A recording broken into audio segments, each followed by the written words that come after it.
Plans to improve safety to a road in Kaysville just in time for school are now hitting a major hitch. Turns out there is a landowner who does not agree with just how it's going forward. Northern Utah specialist Mike Anderson explains what it means for the neighborhood right now and how city planners are hoping to get their way in the future. A lot of nearby neighbors I talked to said they did not know that a piece of road project here is falling apart.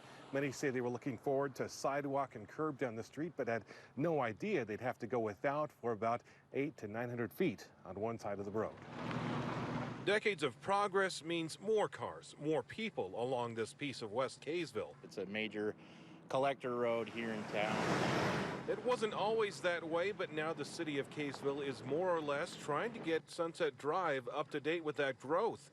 City Public Works Director and Engineer Josh Belknap says the north end was finished last year. And are finishing the second half of that project this summer, trying to get curb and sidewalk on both sides of the road as well. But this second half, costing roughly $1.3 million, is getting a literal bottleneck. Since landowners own into the middle of the street out here, they agree to donate right-of-way in exchange for the improvements, but one owner is backing out. It is a safety concern. We want people to be able to move, whether they're pedestrians or vehicles or bicycles. It's a matter of progress clashing with the old. Brad Walters owns a family farm here.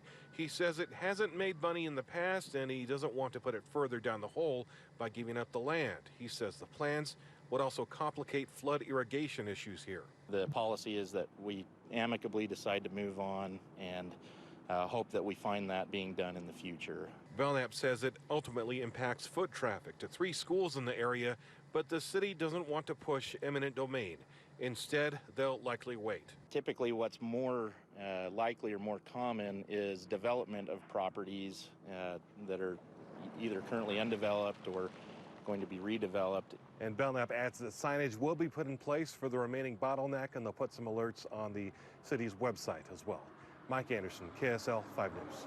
All right, Mike, thank you.